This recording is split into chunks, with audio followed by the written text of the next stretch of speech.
الحمد لله رب العالمين والصلاة والسلام على سيد المرسلين محمد وآله وأصحابه أجمعين أما بعد فإن أصدق الحديث كتاب الله وخير الهدي هدي محمد عليه الصلاة والسلام وشر الأمور محدثاتها وكل محدثة بدعة وكل بدعة ضلالة وكل ضلالة في النار. محترم بھائیو، الحمدللہ درس حدیث کی یہ دوسری مجلس ہے جس میں اللہ نے مجھے اور آپ کو شرکت کی توفیق عطا فرمائی. دعا کیجیے کہ اللہ تبارک و تعالی ہم سب کو زندگی بھر اس قسم کی مجلسوں میں شرکت کرتے رہنے کی توفیق عطا فرمائے. بھائیو، جیسا کہ آپ سب حضرات کو گزشتہ ہفتہ بتایا گیا تھا کہ انشاءاللہ ثم انشاءاللہ ہماری مجلس شروع سے لے کر آخر تک 1 گھنٹے پر مشتمل ہوگی اور ان میں سے پون گھنٹہ تو ہونے کو پونا گھنٹہ اس وقت ہمارے پاس ہے. انشاءاللہ ثم انشاءاللہ آپ کے سامنے حدیث سے متعلق کچھ باتیں جس طرح گزشتہ ہفتہ میں نے گزار کیا ہے اور کچھ فرقوں کے بارے میں نے گزشتہ ہفتہ بتایا تھا، اس مرتبہ انشاءاللہ ثم انشاءاللہ آپ کے سامنے حدیث کا معنی کیا ہے، حدیث کسے کہتے ہیں، اس کی مختصراً آپ کے سامنے سرگزشت رکھوں گا. دعا کیجیے اللہ مجھے کچھ صحیح کہنے اور آپ کو صحیح سننے کی توفیق عطا فرمائے اور اس پر عمل کیجیے، اللہ توفیق عطا فرمائے. بھائیو، حدیث کیا ہے؟ سب سے پہلا سوال ہے، ہر آدمی حدیث حدیث حدیث کہہ رہا ہے، ہر آدمی کہہ رہا ہے. اللہ معاف فرمائے مجھے، چونکہ یہ مقام ادب ہے، مجھے کچھ ایسے ویسے الفاظ بھی استعمال کرنے کی اجازت نہیں ہے، کیونکہ رسول اللہ صلی اللہ علیہ وسلم کی حدیثوں کا ذخیرہ سامنے رکھا ہوا ہے. اللہ مجھے معاف فرمائے میرے بھائیوں، بعض لوگ جنہیں حدیث کے 4 لفظوں میں سے ایک لفظ بھی صحیح نہیں آتا، وہ لوگ بھی ہر بات پر موجودہ دور میں حدیث مانگ رہے ہیں. حدیث کیا ہے؟ یہ عربی کا ایک ورڈ ہے، یہ عربی کا ایک لفظ ہے. اسے کہتے ہیں، ہر نئی چیز کو حدیث کہتے ہیں اور حادث کہتے ہیں. یہ اگر آپ عربی کی ڈکشنری میں دیکھیں گے تو یہ معنی ملے گا. لیکن میرے بھائیوں، ہر پیشے والوں کی ایک لینگویج ہوتی ہے، نہیں ہوتی ہے. سناروں کی ایک لینگویج ہوتی ہے، ڈاکٹروں کی ایک لینگویج ہوتی ہے، اور اسی طرح سے دنیا کے جتنے پیشہ ور لوگ ہیں ہر ایک کی ایک لینگویج ہوتی ہے. اسی طرح سے حدیث کے فن والے، حدیث کا ہنر رکھنے والے حدیث کسے کہتے ہیں؟ فرمایا رسول اللہ صلی اللہ علیہ وسلم کے قول کو، فعل کو اور تقریر کو حدیث کہتے ہیں. قول کیا چیز ہے؟ آج مسلمانوں کو اللہ اچھی ہدایت نصیب فرمائے، اردو زبان سے کوئی لینا دینا نہیں. قول عربی کا ورڈ ہے، اردو میں یوز ہوتا ہے.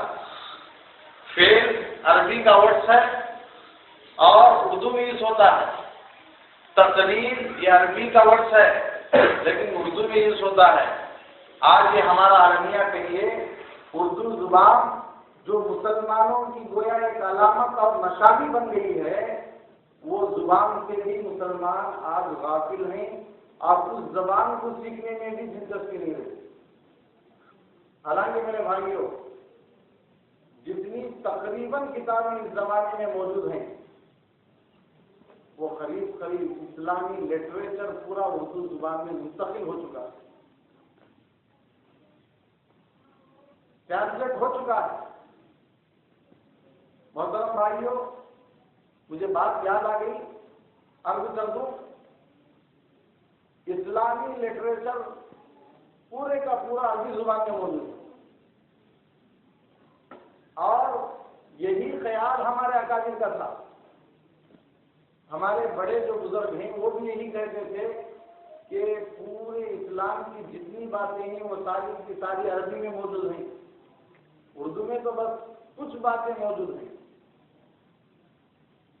لیکن دارالعلوم دیوبند کے محدث حضرت علامہ انور شاہ کشمیری رحمۃ اللہ علیہ پرزور انداز سے کہتے تھے کہ اسلامی لٹریچر تو صرف اور صرف عربی میں ہی ہے، اردو میں تو نہ ہونے کے برابر ہے۔ اس لیے اردو میں اسلامی لٹریچر ہونے کو نہیں مانتے تھے۔ لیکن میرے بھائیوں، حکیم الامت مجدد الملت حضرت مولانا شاہ محمد اشرف علی صاحب قدس اللہ سرہ، جو اس صدی کے مجدد گزرے ہیں، اللہ حضرت کی قبر کو نور سے منور فرمائے، درجات کو بلند فرمائے، ان کے فیض سے عالم کو مستفید فرمائے۔ بھائیوں، حضرت نے اردو کے اندر قرآن مجید کا ترجمہ اور اس کی مختصر سی تفسیر بیان القرآن کے نام سے لکھا۔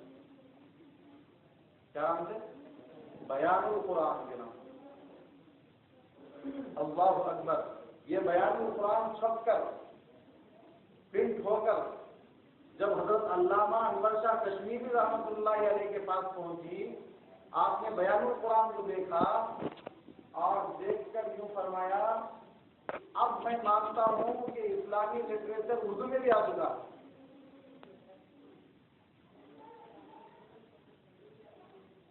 تو میرے بھائیوں، ہندوستان کی جو قدیم زبان ہے وہ فارسی زبان ہے۔ اب یہ جو اردو زبان ہے 5 زبانوں کا مجموعہ ہے، 5 زبانیں مل کر اردو زبان بنی ہے۔ ان میں عربی بھی ہے، فارسی بھی ہے، انگریزی بھی ہے، ہندی بھی ہے، سنسکرت بھی ہے۔ ان 5 زبانوں کے مجموعے کا نام اردو ہے۔ اور اس وقت تقریباً پوری دنیا میں اردو لینگویج یہ مسلمانوں کی لینگویج سے متعارف اور مشہور ہے۔ لیکن دل کے درد اور دکھ سے مجھے کہنا پڑتا ہے کہ ہمارے جو پرانے بڑے بزرگ، مجھے معاف فرمائیں گے کہ ان کو اردو زبان صحیح نہیں آتی، وہ نہیں جانتے اردو زبان کیا ہے۔ جب بڑی عمر کے بزرگ لوگ اردو زبان کو نہیں جانتے تو آئندہ جو جنریشن آنے والا ہے ان کا کیا عالم ہوگا درست کی۔ بہرحال میرے بھائیوں، حدیث کہتے ہیں رسول اللہ کے قول کو، فعل کو، تقریر کو۔ اب میں اسی اردو کو دوسری موٹی اردو میں آپ کے سامنے بیان کروں۔ قول کسے کہتے ہیں؟ رسول اللہ صلی اللہ علیہ وسلم کی باتوں کو قول کہتے ہیں۔ رسول اللہ صلی اللہ علیہ وسلم نے زندگی میں جو جو باتیں ارشاد فرمائی ان تمام باتوں کو قول کہا جاتا ہے، اقوال کہا جاتا ہے۔ اور اسی طرح فعل کسے کہتے ہیں؟ رسول اللہ صلی اللہ علیہ وسلم نے زندگی میں جو کچھ کام کیے ان کاموں کو فعل کہتے ہیں۔ تقریر کسے کہتے ہیں؟ رسول اللہ صلی اللہ علیہ وسلم نے کسی بات کو نہیں کہا، کسی کام کو بھی نہیں کیا، ہاں البتہ رسول اللہ صلی اللہ علیہ وسلم کے سامنے کوئی بات کہی گئی یا کوئی کام کیا گیا، آپ نے اس کو روکا نہیں، منع نہیں کیا، آپ اس پر خاموشی اختیار کی۔ فرمایا کہ ان تینوں کو حدیث کہا جاتا ہے۔ ان تینوں کو حدیث کہا جاتا ہے۔ عام طور پر جو اچکچا آدمی ہوتا ہے، جو حدیث بخاری کا جس سے بخار چڑھا ہوا ہوتا ہے، اس سے جب پوچھا جائے تو وہ یہی کہتا ہے کہ رسول اللہ کی باتوں کو حدیث کہتے ہیں، صرف رسول اللہ صلی اللہ علیہ وسلم کی باتوں کو حدیث نہیں کہتے۔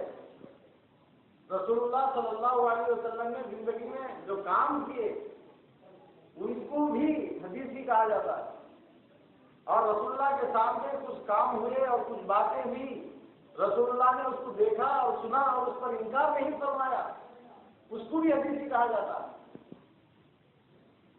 بلکہ بعض محدثین کا کہنا ہے کہ حضرات صحابہ کی باتوں کو بھی حدیث کہا جاتا ہے،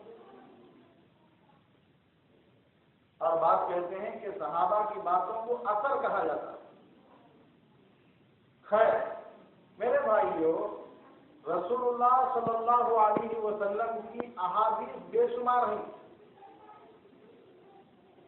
اب کسی نے ان حدیثوں کو زیادہ پڑھا، زیادہ یاد کیا، زیادہ محفوظ کر لیا، اور کسی نے کم محفوظ کر لیا۔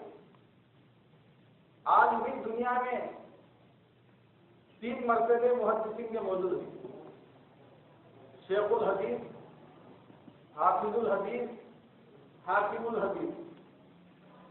شیخ الحدیث اس کو کہتے ہیں جسے کم از کم 1 لاکھ حدیثیں یاد ہو جائیں۔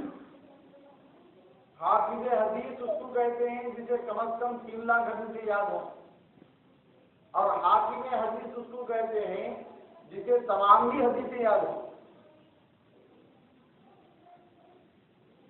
اور اللہ معاف فرمائے، ہر کسی کو شیخ الحدیث کہا جا رہا ہے، ہر کوئی یہ دعویٰ کر رہا ہے کہ میں شیخ الحدیث ہوں،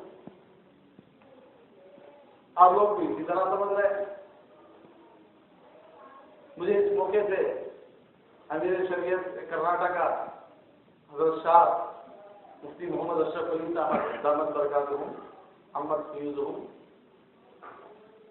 جن کا میں شاگرد ہوں، میرے بھائیوں، حضرت فرماتے تھے پہلے ایسا ہوتا تھا کہ جو شیخ الحدیث ہوتا تھا وہ بخاری شریف پڑھایا کرتا تھا، اور اب ایسا ہے کہ جو بخاری پڑھاتا ہے اس کو شیخ الحدیث کہا جا رہا ہے۔ جو شیخ الحدیث ہوتا تھا وہ بخاری شریف بھی پڑھایا کرتا تھا، لیکن اب اس کا الٹا مانا لیا جا رہا ہے کہ جو بخاری پڑھا رہا ہے اس کو شیخ الحدیث کہا جا رہا ہے۔ خیر میرے بھائیوں، عرض میں یہ کر رہا تھا، رسول اللہ صلی اللہ علیہ وسلم کی باتوں کو، کاموں کو اور آپ کی تقاریر کو حدیث کہا جاتا ہے۔ سمجھ گئے نا بات پلے پڑ رہی نہیں بھائی، سمجھ میں آ رہی نا بات؟ ہاں۔ اب دیکھیے رسول اللہ صلی اللہ علیہ وسلم کی جو باتیں ہیں، زندگی میں رسول اللہ نے کوئی بات اپنی طرف سے کہا ہو، ایسا کوئی مثال پیش کر سکتا ہے نہیں، بلکہ قرآن کہتا ہے وَمَا يَنطِقُ عَنِ الْهَوَىٰ إِنْ هُوَ إِلَّا وَحْيٌ يُوحَىٰ۔ رسول اللہ صلی اللہ علیہ وسلم اپنی طرف سے زندگی میں کبھی کوئی بات نہیں کرتے تھے، کبھی بھی۔ یہاں تک کہ ایک صحابی کا بیان ہے، کہتے ہیں کہ مجھے بھولنے کی عادت تھی، میں رسول اللہ صلی اللہ علیہ وسلم کی خدمت میں رہا کرتا تھا، اور رسول اللہ صلی اللہ علیہ وسلم کی بہت ساری باتوں کو سنا کرتا تھا، تو میں نے سوچا کیا ہی اچھا ہوگا اگر میں رسول اللہ صلی اللہ علیہ وسلم سے جو بھی باتیں سنتا ہوں ان کو لکھ لوں اور میرے پاس حفاظت سے رکھ لوں اور اس کو یاد کر لوں تو کتنا اچھا ہوگا۔ اس نیت سے میں نے رسول اللہ صلی اللہ علیہ وسلم کی ایک ایک بات کو نوٹ کرنا شروع کر دیا، لکھنا شروع کر دیا۔ اب لوگ قریش کو معلوم ہوا، قریش نے کہا بھائی یہ کیا کر رہے ہو، یہ کیا کر رہے ہو؟ رسول اللہ صلی اللہ علیہ وسلم کی ہر بات کو لکھ رہے ہو۔ رسول اللہ صلی اللہ علیہ وسلم کے ہر کام کو لکھ رہے ہیں وہ. حالانکہ رسول اللہ صلی اللہ علیہ وسلم بشر ہیں, انسان ہیں, اور انسان کبھی خوشی کی حالت میں ہوتا ہے اور کبھی غم کی حالت میں ہوتا ہے. خوشی کی حالت میں کچھ کلمات کہہ دیا ہو, غم کی حالت میں اور غصے کی حالت میں کچھ کلمات کہہ دیا ہو. ظاہر سی بات ہے کہ جب آدمی غصے کی حالت میں ہوتا ہے تو اس وقت میں وہ حواس باختہ ہو جاتا ہے اور اس کی عقل میں تھوڑا بہت فتور واقع ہوتا ہے, اور کیا کہنا چاہیے تھا اور کیا کہہ رہا ہے پتہ نہیں پڑتا. اب تم ہو کہ رسول اللہ صلی اللہ علیہ وسلم کی ایک ایک بات سنو کرتے جا رہے ہیں. یہ سننا تھا. میرے دل میں بھی یہ بات سمجھ میں آ گئی کہ واقعی نبی صلی اللہ علیہ وسلم تو کیا ہے, انسان ہی ہے. اور اللہ نے قرآن پاک میں صاف طور پر اعلان فرما دیا کہ میں نے جتنے نبیوں کو بھیجا ہے وہ سارے کے سارے انسان ہیں. اللہ نے کسی فرشتے کو نبی نہیں بنایا, سارے انسانوں کو اللہ نے نبی بنایا. اور رسول اللہ صلی اللہ علیہ وسلم کو غصہ بھی آتا ہے, اور کبھی جیسا کہ حدیثوں کے اندر بات ملتی ہے کہ جب رسول اللہ صلی اللہ علیہ وسلم کسی سے کوئی ناگوار کام دیکھتے یا ناگوار بات سنتے تو آپ کا چہرہ مبارک سرخ ہو جایا کرتا تھا, اور غصے کی حالت میں آپ کی سانس پھولتی تھی. اور پھر آپ صلی اللہ علیہ وسلم مسجد میں کھڑے ہو کر فرماتے ماں بابو اخوانی یہ پالو نہ کذا و کذا و کذا. قوم کو کیا ہو گیا کہ اسی طرح کے کام کرتے ہیں. رسول اللہ صلی اللہ علیہ وسلم کو غصہ بھی آتا تھا, اور ظاہر سی بات ہے کہ یہ غصہ انسان کی سرشت میں داخل ہے, انسان کے میٹیریل میں داخل ہے. کیوں؟ اس لیے کہ عناصر اربع کا مرکب ہے انسان, آگ ہوا پانی مٹی,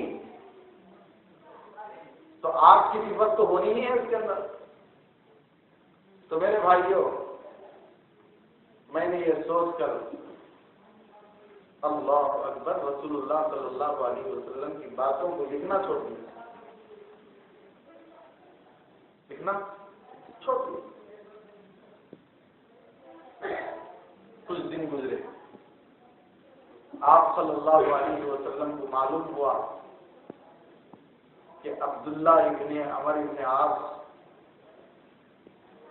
یہ میری حدیثوں کو لکھا کرتا تھا, لیکن اچانک اس نے قریش کے کہنے سے, کچھ لوگوں کے کہنے سے وہ لکھنا چھوڑ دیا ہے. تو آپ علیہ الصلوۃ والسلام نے پوچھا اے عبداللہ ابن عمر ابن عاص کیا ہو گیا تجھے؟ پہلے تو لکھا کرتا تھا میری ہر بات کو, اور اب تو خاموش ہو گیا ہے, کیا بات ہے؟ تو عبداللہ ابن عمر ابن عاص رضی اللہ عنہ نے عرض کیا اے اللہ کے رسول صلی اللہ علیہ وسلم, میں تو آپ کی ہر ادا کو بھی اگر ہو سکتے تو نوٹ کر سکتا تھا, لیکن قریش نے مجھے اسی طرح سے کہہ کر روک دیا. تو آپ علیہ الصلوۃ والسلام نے اپنے منہ کی طرف اشارہ کر کے فرمایا, اپنے منہ کی طرف اشارہ کر کے فرمایا لا یخرج منہ الا الحق. اس سے یعنی زبان سے سوائے حق کے کچھ نہیں نکلتا, صرف حق ہی حق نکلتا ہے. میرے بھائیوں, معلوم ہوا کہ رسول اللہ صلی اللہ علیہ وسلم کی جو حدیثیں ہیں اس کا ماننا بھی آدمی کے لیے بے حد ضروری ہے. بلکہ قرآن مجید میں اللہ نے فرمایا وَأَنزَلْنَا إِلَيْكَ الذِّكْرَ لِتُبَيِّنَ لِلنَّاسِ مَا نُزِّلَ إِلَيْهِمْ. میں نے جو قرآن اتارا ہے تیرے اوپر یہ کیوں اتارا ہے؟ تاکہ تو لوگوں کے سامنے کھول کر بیان کرے کہ ان کے اوپر کیا اتارا گیا ہے۔ میرے بھائیوں، حضرات صحابہ مادری زبان عربی رکھتے تھے، ماں پیٹ کی لینگویج ان کی عربی تھی، پھر بھی قرآن مجید کی کئی باتوں کو سمجھنا ان کے لیے مشکل ہو گیا۔ قرآن میں ایک آیت ہے، روزے کے وقت میں اللہ نے فرمایا کہ تم لوگ اس وقت تک کھاتے رہو پیتے رہو جب تک کہ حتیٰ یتبین لکم الخیط الابیض من الخیط الاسود من الفجر، اس وقت تک کھاتے رہو جب تک کہ سفید دھاگا کالے دھاگے سے ممتاز ہو جائے، جدا ہو جائے اور اچھی طرح سے کھل کر ظاہر ہو جائے۔ صحابہ کا کہنا ہے کہ ہم نے اپنے تکیوں کے نیچے سفید دھاگا اور کالا دھاگا رکھ لیا، سفید دھاگا اور کالا دھاگا رکھ لیا، اور ہم دیکھتے رہے۔ اس زمانے میں خمخمے تو تھے نہیں، اتنی روشنی تو تھی نہیں، بس اندھیرا ہی اندھیرا ہوا کرتا تھا، غم تھی غم۔ میرے بھائیوں، فرماتے ہیں کہ ہم اٹھ کر دیکھتے تھے کہ سفید دھاگا اور کالے دھاگے میں فرق معلوم ہو رہا ہے یا نہیں معلوم ہو رہا۔ ظاہر سی بات ہے کہ بھائی کتنا اجالا ہونے کے بعد اس کا فرق دکھے گا، دھاگا تو باریک ہوتا ہے۔ آخر ایسا ہوا، سمجھ لیجیے کہ ہمارے حساب سے کچھ 6:30 بجے یا 7 بجے وہ کالا دھاگا اور سفید دھاگا یہ دونوں میں فرق معلوم ہونے لگا۔ کیا 7 بجے تک روزہ رہتا ہے، کھا پی سکتا ہے آدمی؟ 6 بجے تک کھا پی سکتا ہے، اس کا روزہ ہوتا ہے؟ نہیں۔ اللہ اکبر کبیرہ۔ میرے بھائیوں، ماں پیٹ اپنی زبان والے، لیکن اس کے لیے ایک گائیڈ کی ضرورت پڑتی ہے، سمجھانے والے کی ضرورت پڑتی ہے۔ میرے بھائیوں، اللہ نے نبی صلی اللہ علیہ وسلم کو اسی مقصد کے تحت بھیجا ہے۔ فرمایا هو الذی بعث فی الامیین رسولا منہم یتلو علیہم آیاتہ ویزکیہم ویعلمہم الکتاب والحکمہ۔ اللہ نے ہم لوگوں پر بہت سارے احسانات فرمائے۔ سب سے بڑا احسان تو یہ ہے کہ انسان بنایا، اور اس سے بڑا احسان ہے کہ ایمان والا بنایا، اور ان احسانوں میں سب سے بڑا احسان ہے کہ اللہ نے صاحب قرآن بنایا۔ پھر اتنا ہی نہیں بلکہ اللہ اپنے احسان کو جتاتے ہوئے فرماتے ہیں کہ میں نے آپ لوگوں پر بڑا احسان یہ کیا کہ صرف قرآن کو نہیں اتارا بلکہ صاحب قرآن کو بھی سمجھانے کے لیے اتارا۔ صرف قرآن کو اتار دیتا کافی ہو جاتا، لیکن اللہ نے صاحب قرآن کو بھی اتارا، صاحب قرآن کو بھی بھیجا۔ اب وہ آ کر لوگوں کو صحیح سمجھاتے رہے، ترجمانی کرتے رہے۔ میرے بھائیوں، واقعی استاد کی اہمیت ہے، استاد کی ضرورت ہے۔ آج ہر کوئی انگریزی کچھ پڑھ لیا، کتابیں کچھ دیکھ لیا اور حدیثیں بیان کرنا شروع کر دیا۔ ایک صاحب بتا رہے تھے، مولانا مزمل صاحب رشادی، جب یہاں ننجال آئے ہوئے تھے تو فرمایا کہ ایک صاحب نے ایک نام کا معنی پوچھا انہوں نے، بولے بھائی کیا نام؟ رشمین کا معنی کیا ہے؟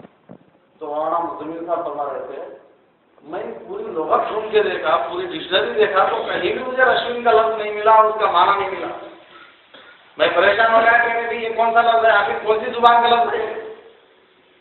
اردو میں دیکھا، فارسی میں دیکھا، عربی میں دیکھا، انگلش میں دیکھا، ہندی میں دیکھا، کسی میں نہیں ملا۔ میں پریشان ہو گیا کہ رشمین کیا چیز ہے۔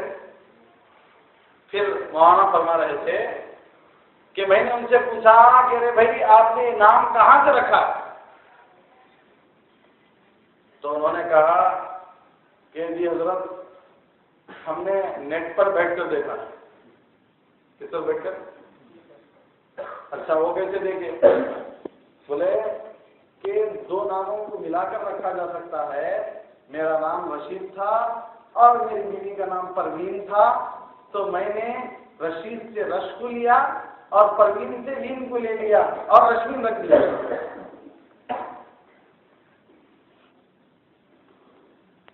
گرو لینی ودیا بڈھی ودیا. گرو لینی ودیا بڈھی ودیا. استاد کے بغیر جو علم حاصل کیا جاتا ہے وہ تو اندھوں کی مثال ہے. کسی نے پڑھ لیا کتاب میں کہ تیر نہ ہو تو دونوں ہاتھوں کو اس طرح ہلانا چاہیے اور دو پیروں کو پیچھے سے اٹھا کر اس طرح سے پانی میں مارتے رہنا چاہیے. اب یہ سارا طریقہ سیکھ لیا اور پڑھ لیا کتاب سے اور جا کر سیدھے گوڑی میں چھلانگ لگا دیا. کوئی بھی چھلانگ لگا دیا. میرے بھائیوں بتاؤ کہ کیا اس کے جان کا خطرہ ہے یا نہیں ہے؟ پکا خطرہ. آج کتابوں کے ذریعے سے لوگ جو حدیثیں دیکھ رہے ہیں، جو معنی دیکھ رہے ہیں اور انگریزی کے ذریعے سے جو پڑھ کر سنا رہے ہیں، استاد کے بغیر جو علم حاصل کیا جا رہا ہے وہ علم گمراہی کا علم ہے. وہ تو گمراہی کا علم ہے. اس کو تو علم ہی نہیں کہنا چاہیے جو استاد کے بغیر حاصل کیا. میرے بھائیوں ہمارا جو علم ہے وہ سینہ بسینہ ہے. کیسا ہے؟ سینہ بسینہ. ایک سینے سے دوسرے سینے کو، ایک سینے اس سینے سے پھر اس سینے کو.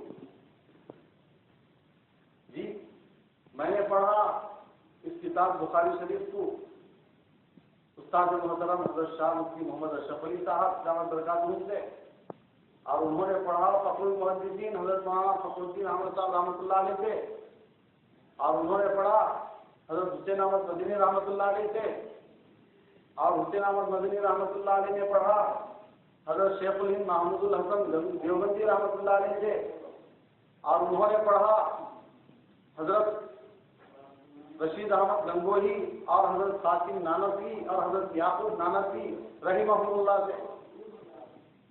میرے بھائیوں انہوں نے پڑھا حضرت عبد الغنی رحمۃ اللہ علیہ سے، اور پھر انہوں نے پڑھا حضرت شاہ اسحاق رحمۃ اللہ علیہ سے، اور انہوں نے پڑھا حضرت شاہ عبد العزیز رحمۃ اللہ علیہ سے، اور انہوں نے پڑھا حضرت شاہ ولی اللہ محدث دہلوی رحمۃ اللہ علیہ سے. یہ سینہ بسینہ ہے. جس کا جو سلسلہ ہے یہ سینہ بسینہ ہے. ان میں سے کوئی ایسا نہیں ہے کہ استاد کو چھوڑ کر کتاب سے پڑھ لیا ہو. اس لیے لوگ آج گمراہ کر رہے ہیں. لوگ گمراہ کر رہے ہیں. اور کیا کہتا ہے شاعر، مجھے صحیح طور پر یاد نہیں آ رہا ہے، بہرحال جیسا بھی وہ ٹوٹے پھوٹے انداز سے شاعر نے کہا کہ ایک ہی الو کافی تھا یہ بغیچے اور گلستان کو کیا کرنے کے لیے، اجاڑنے کے لیے.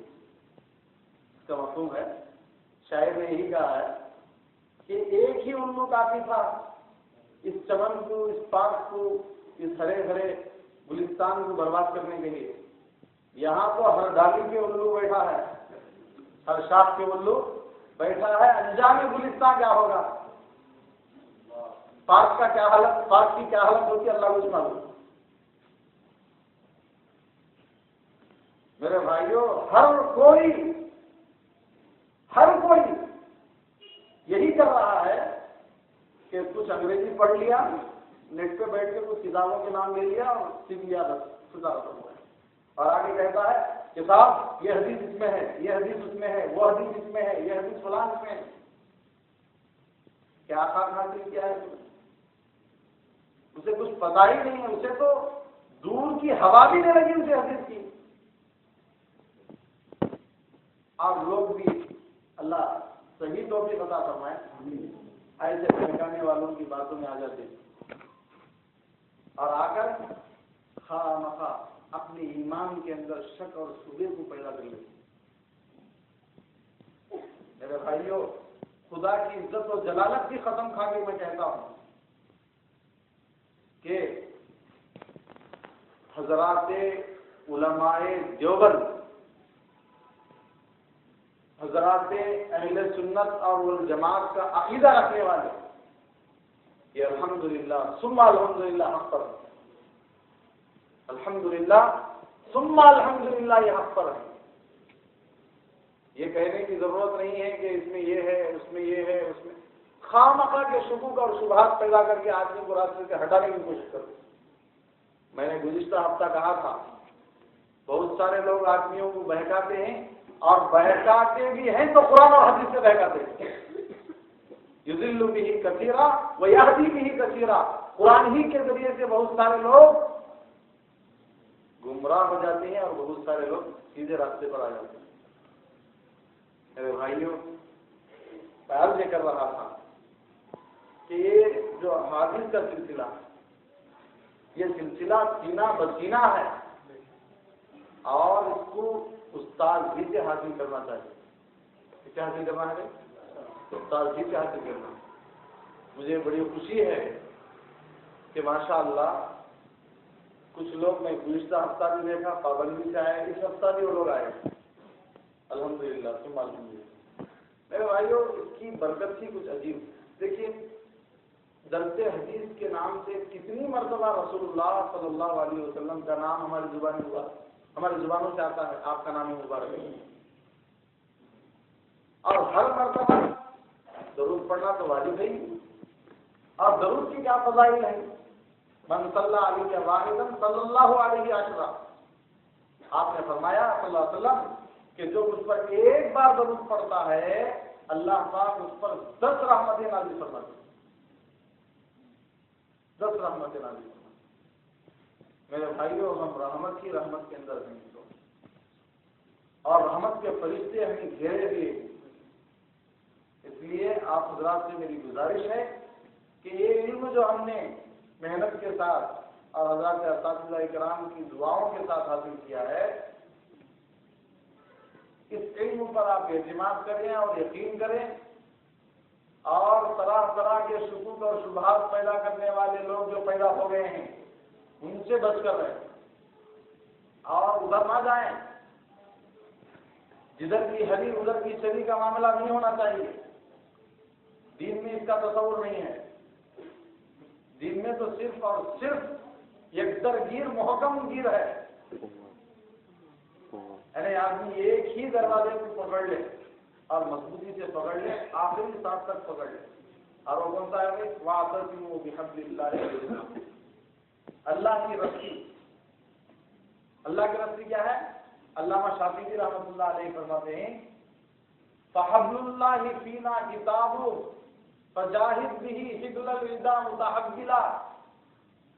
فرمایا کہ ہمارے درمیان میں رسی یعنی اللہ سے تعلق اور کنیکشن کا جو ذریعہ ہے وہ اللہ کی کتاب یعنی قرآن مجید ہے۔ میرے بھائیوں، اگر ہم اپنے دشمنان کو زیر کرنا ہے، فرمایا کہ تب بھی قرآن ہی کو استعمال کرو۔ اگر تم اپنے دشمنوں کو زیر کرنا چاہتے ہو، مغلوب کرنا چاہتے ہو، ان کو ہرانا چاہتے ہو، تب بھی ایک ہی ذریعہ ہے اور وہ ہے کہ تم قرآن کو مضبوطی سے تھامو، قرآن کو مضبوطی سے تھامو۔ میرے بھائیوں، وہ معزز کے زمانے میں مسلمان ہو کر اور آج ہم خواب ہوئے تاریخ قرآن ہو گئے۔ علامہ اقبال نے صحیح کہا تھا، اور اسی قرآن کی ترجمانی اور اسی قرآن کی تفسیر اور اسی کی تشریح احادیث نبوی صلی اللہ علیہ وسلم۔ ترجمان السنہ کے اندر لکھا ہوا ہے کہ ایک حدیث انہوں نے نقل کی، فرمایا کان الوحی ینزل علی رسول اللہ صلی اللہ علیہ وسلم، رسول اللہ صلی اللہ علیہ وسلم کے اوپر وحی اترتی تھی، وَيَحْضُرُهُ جبرائیل، اور جبرائیل علیہ السلام آپ کے پاس لاتے تھے، بِالسُّنَّةِ الَّتِي تُفَسِّرُ ذَلِكَ، اس سنت کو اور اس حدیث کو آپ کے سامنے لا کر بیان کرتے تھے جو اس آیت کی تشریح کرتی تھی، تفسیر کرتی تھی۔ تو معلوم ہوا، اس سے یہ ثابت ہوا کہ حدیثیں قرآن سے ہٹ کر نہیں ہیں، قرآن مجید ہی کی تفسیر ہے۔ قرآن مجید ہی کی تشریح ہے. اسی لیے ایک بات اہمیت اور غور سے سنو. اس سے ایک بات یہ بھی معلوم ہوئی کہ جس طرح اگر کوئی آدمی قرآن کا انکار کرتا ہے تو اسلام کے دائرے سے نکل جاتا ہے، اسی طرح نبی کی حدیثوں کو جو انکار کرتا ہے وہ بھی اسلام کے دائرے سے نکل جاتا ہے. میرے بھائیوں، معلوم ہوا تمام علماء کا متفقہ فیصلہ ہے قرآن کا انکار کرنے والا جیسے کافر ہے، اسی طرح سے حدیث کا انکار کرنے والا بھی کافر ہے. اگر حدیث قرآن کی تشریح اور تفسیر نہ ہوتی، اگر حدیث جس طرح قرآن وحی ہے اسی طرح سے حدیث بھی وحی نہ ہوتی تو اس کا انکار کرنے والا کافر قرار نہ دیا جاتا. لیکن علماء کا متفقہ فیصلہ ہے کہ منکر حدیث بھی کافر ہے. اس لیے میرے بھائیوں، ان احادیث کو جن کو حضرات صحابہ کرام نے پورے اہتمام کے ساتھ، اللہ اکبر، میرے بھائیوں یہ واقعہ مجھے سناتے تھے میرے جسم پر لرزہ طاری ہو رہا ہے. رسول اللہ صلی اللہ علیہ وسلم کے دربار دوبربار کے حاضر باش طالب علم، ہمیشہ آپ کی خدمت میں لگے رہنے والے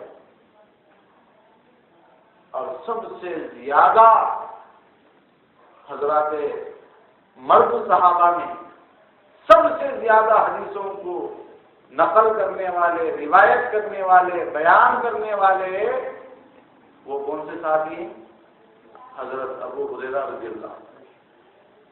میرے بھائیوں، ان کا وہ واقعہ جو بخاری شریف ہی کے اندر لکھا ہوا ہے، وہ اگر میں آپ کے سامنے بیان کر دوں تو میرا کلیجہ منہ کو آتا ہے. واقعتاً ان لوگوں کے اندر حدیث کی کتنی زیادہ اہمیت تھی، کتنا بڑا مقام تھا ان کے دلوں میں. فرماتے ہیں کہ میں ہمیشہ رسول اللہ صلی اللہ علیہ وسلم کی خدمت میں رہا کرتا تھا. بعض لوگوں نے مجھ سے کہا اکثر ابا ہریرہ، ابو ہریرہ تو بہت حدیثیں بیان کرتا ہے بھائی.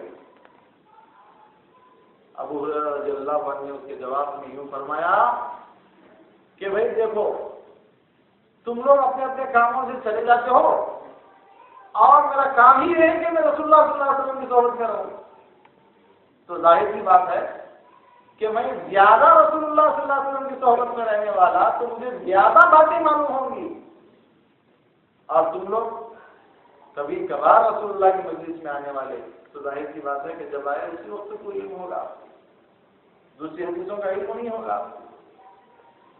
میرے بھائیوں، فرماتے ہیں، اپنی حالت بیان کرتے ہیں کہ میں نے ایسے وقت بھی حضور صلی اللہ علیہ وسلم کی حدیثوں کو حاصل کرنے کا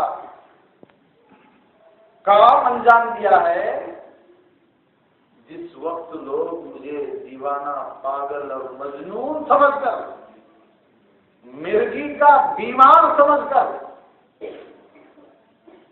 اللہ اکبر کبیرہ، میرے گلے کے اوپر، میرے سینے کے اوپر، میرے جسم کے اوپر پیروں سے کھنل کر جاتے تھے، لوگ پیروں سے رون کر جاتے تھے. لوگ یہ سمجھتے تھے کہ شاید ابو ہریرہ کو مرگی کی بیماری، حالانکہ وہ مرگی کی بیماری نہیں بلکہ بھوک سے میری وہ حالت ہو گئی تھی. میرے بھائیوں، بھوک کی حالت میں پڑے رہتے تھے صفہ چبوترے پر، پڑے رہتے تھے وہی رسول اللہ صلی اللہ علیہ وسلم کے قدموں پر. اس لیے صرف اور صرف رسول اللہ صلی اللہ علیہ وسلم کی احادیث کو جمع کرنے کے لیے، ہم تک پہنچانے کے لیے، میرے بھائیوں، بھوک اور پیاس کو برداشت کر کر ہم تک حدیثوں کو پہنچایا. اور آج ہمارے نزدیک حدیث کا کیا مقام ہے؟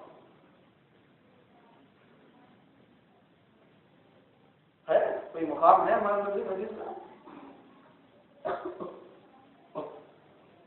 دیکھیے کیا مقام. الحمدللہ ثم الحمدللہ مجھے خوشی ہے کہ آپ حضرات مجلس کے شروع سے آخر تک بیٹھے, کوئی نہیں اٹھا. یہ بھی ایک ادب ہے. اللہ اس کی برکت سے ہماری مغفرت فرما دے. بہت بڑی بات ہے. اللہ کہنے والے کو سننے والوں سے زیادہ اللہ عمل کی توفیق عطا فرمائے.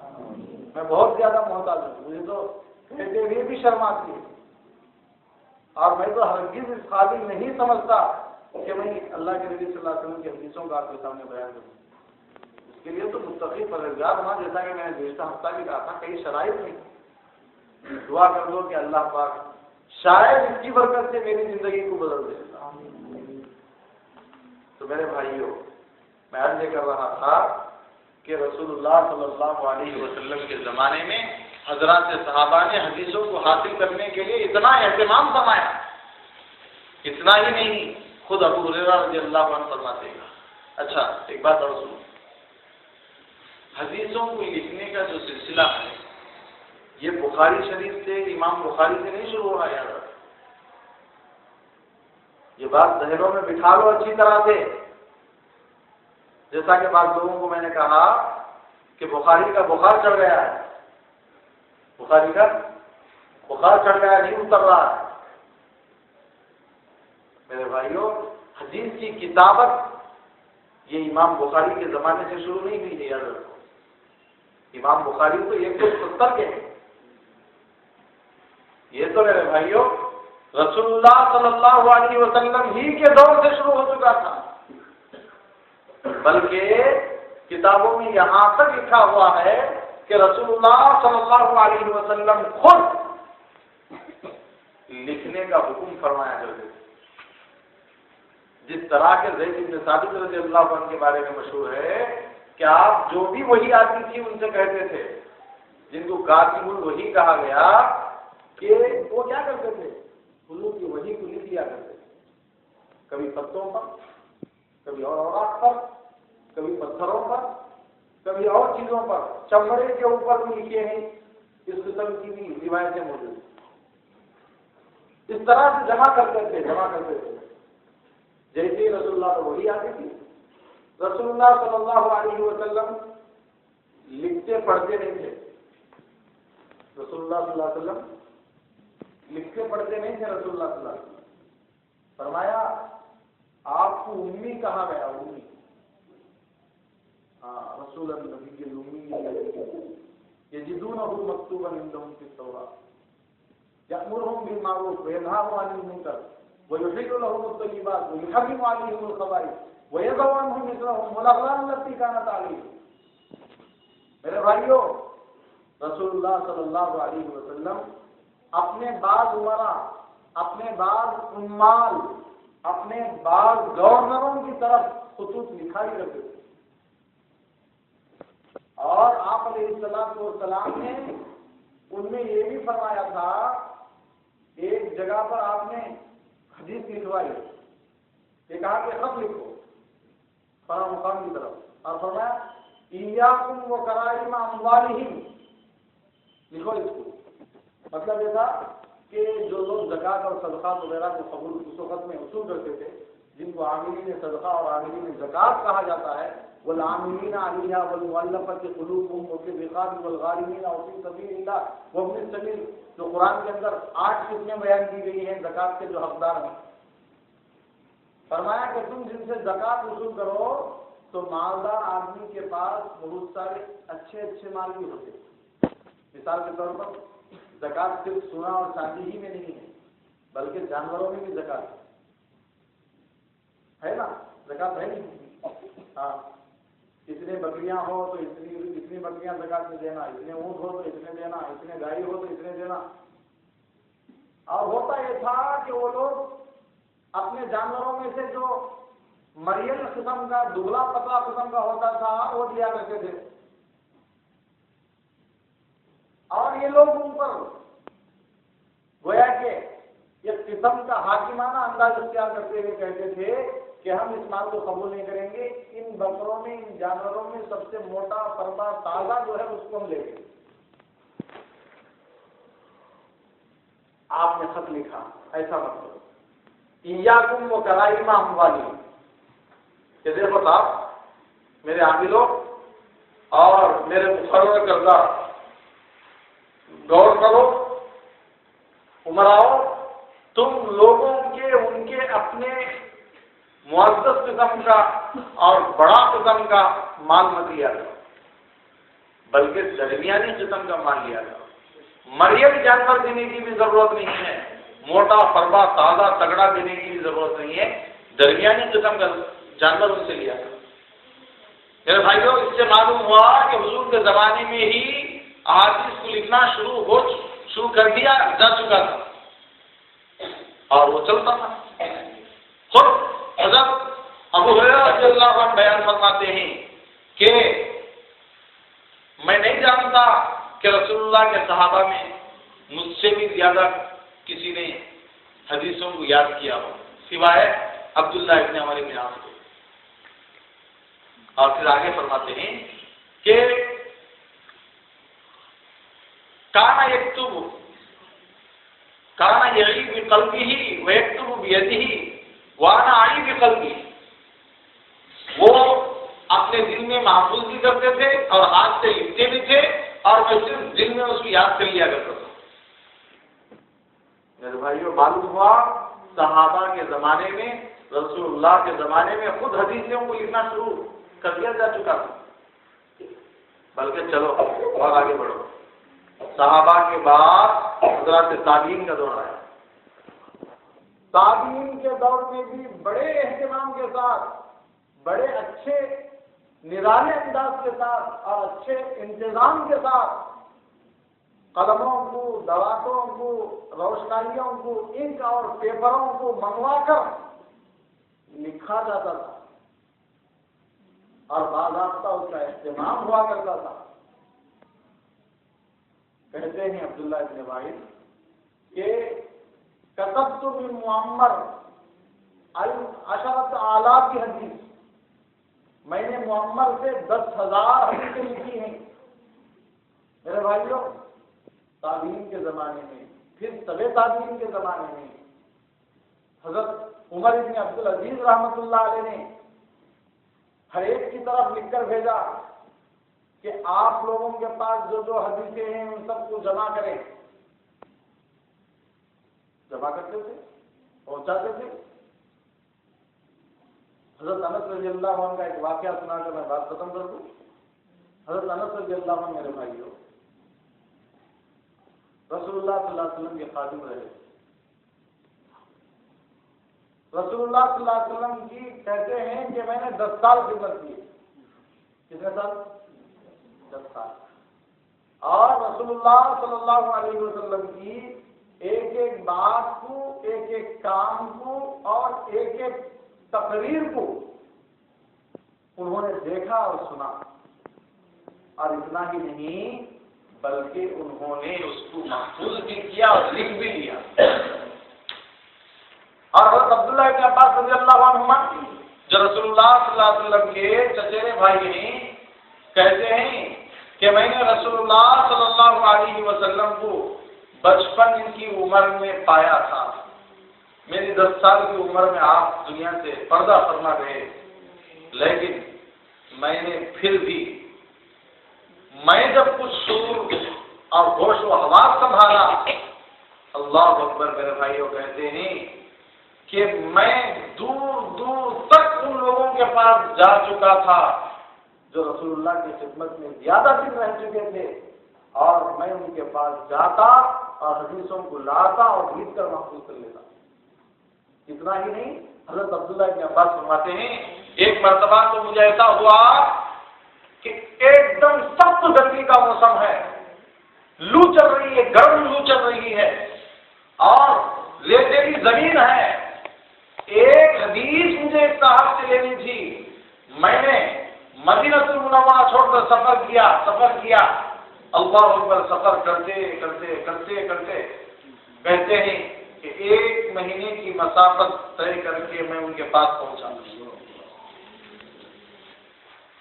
گرمیوں کا زمانہ، اور گرمیوں کے زمانے میں ہوتا کیا ہے، خطرناک قسم کی لو چلتی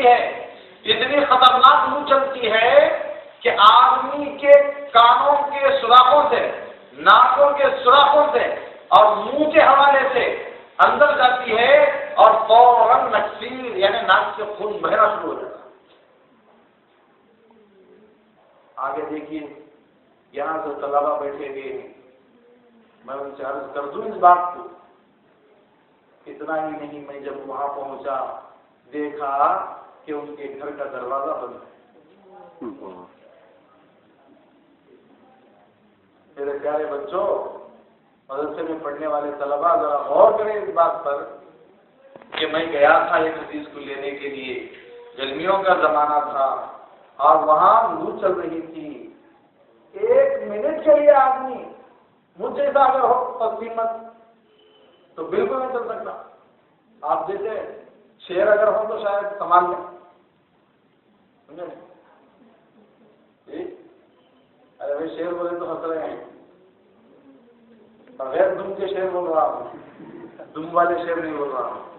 اچھا، تو میرے بھائیوں کیا کہا کہ میں پہنچا وہاں پر، جا کر دیکھا کہ ان صاحب کا جن سے میرے آقا صلی اللہ علیہ وسلم کی حدیث ملتی تھی، ان کے گھر کا دروازہ بند ہے، دوپہر کا وقت ہے، خیمے کے اندر وہ مصروف ہیں۔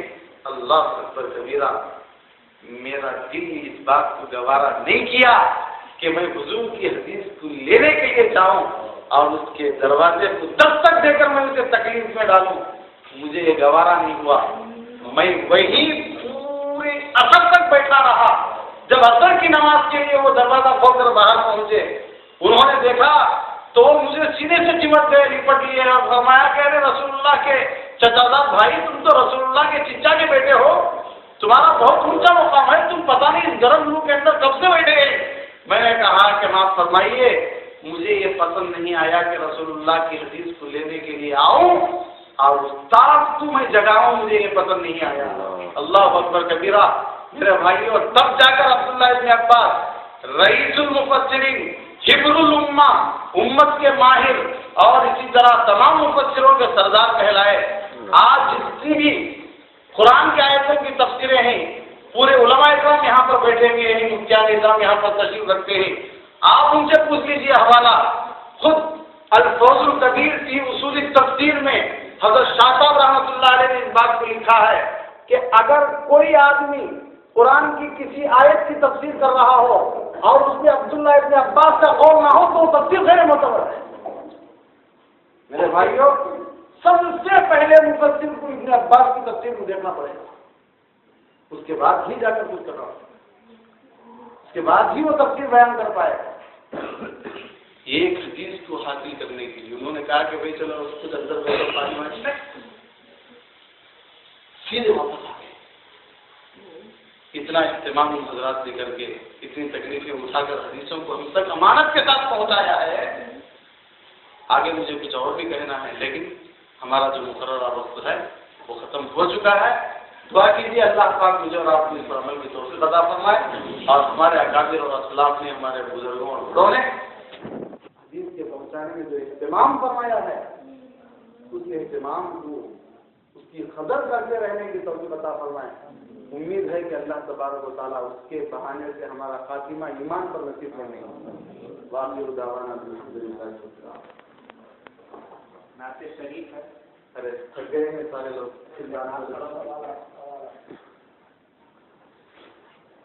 سوالات کا جو پہلے جیسا کہ دوسرا ہفتہ کہا جا چکا تھا، آپ حضرات اگر سوالات کرنا چاہتے ہیں پہلے سے اس کی چٹیاں وہاں ادریس صاحب کو پہنچا دیں، جمعہ میں آ جائیں اور وہاں ادریس صاحب کو پہنچا دیں۔